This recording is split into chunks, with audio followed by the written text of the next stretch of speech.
We diagram this one. Hey, you didn't have to, but you certainly can. If a person has immunity, then it does not cause them to develop harmful symptoms. If immunity, then no harmful symptoms. Sound good? Sense is a premise indicator. So what should I draw here? Many people are exposed to staph without developing any harmful symptoms.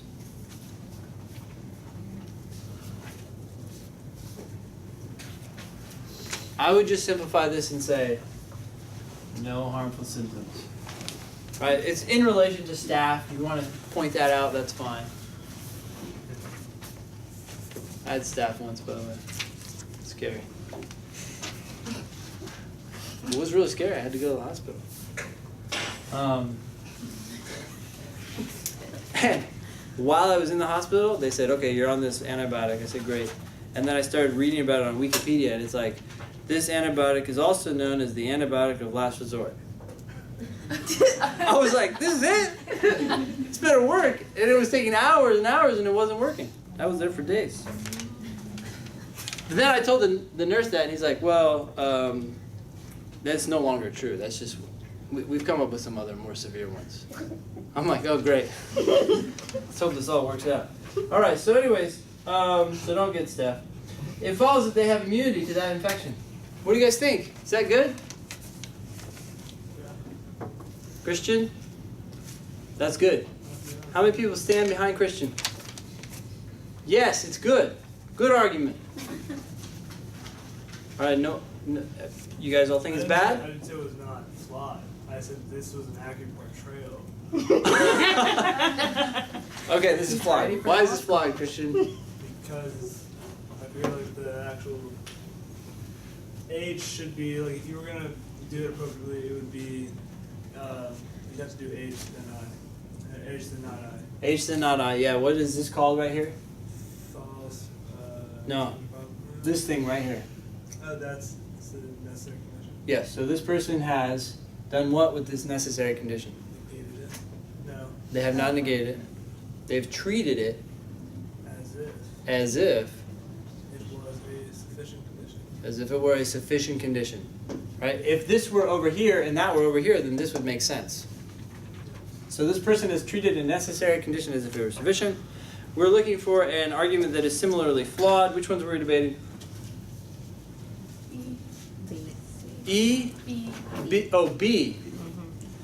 Oh, there's one word. Knock it out of the park. Probably.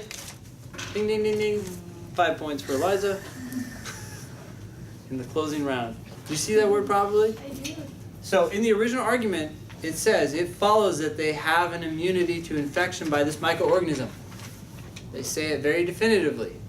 Now, I would keep B open, but I'd be very skeptical because of that word probably.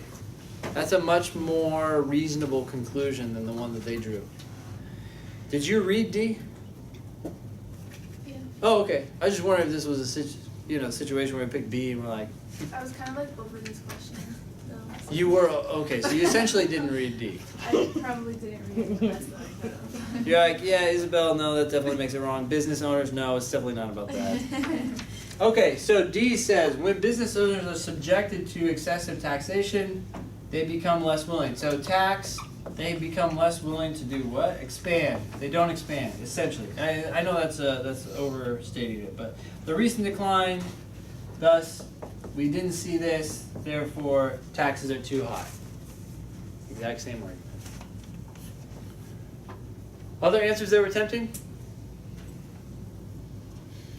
Okay, if you missed the probably, flashcard. Yes?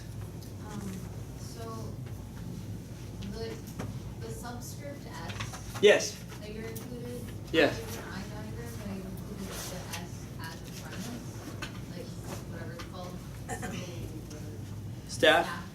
Yeah. Your disease. You're my disease. Yes, Like, thank you. Mine. It made it so, like, how do you know the subscript? Basically. Well, I didn't even actually- Thinking there were two premises that I was Yeah, kind of like yeah. looking for, and when none of them worked, I had to like go back and figure that out again. Yeah. So I had to like read through all of them twice. So I didn't even write S when I did this during the section, because fundamentally what we have here is I, not H, I, right? I think that's the most important thing to recognize. Notice this sense clause says, many people are exposed to staph without developing any harmful symptoms. That's all one idea. Can't really separate that. I mean, you could say there are people who develop staph and they don't have S. Or no, they don't have harmful symptoms. They don't have H. So you could say, did you say S and not H? No, I just wrote an S. There's to encompass the entire concept. Yeah. So that entire concept was they didn't have H, right?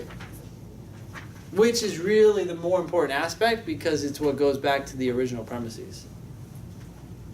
Do you think that you might have just been drawing, like you saw the letter, like staph, you're like, that seems significant, as opposed to like reading the sentence first and then deciding what the diagram?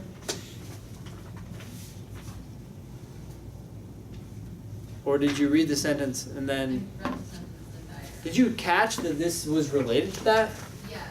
So whenever ideas are related, to the extent we can use the same symbols we want to. Okay, so I used all of the same symbols, but I had an extra premise drawn in of just like an S above the not H. Oh, so you did catch the not H. So I drew I to not H, S, not H, therefore I. And so when you went through the answers, you were looking for that second premise. And then I realized, oh, I didn't need it, so then I went through it again, but it took a lot more time. Yeah. Even if you have that S there, though, one thing you have to keep in mind is that the number of premises and conclusions, although they typically are the same, there's often cases where there's like extraneous premises. So I'd be focusing on the underlying reasoning, which was A, B, B, A. Even if we had this extra premise. Sound good? Yes.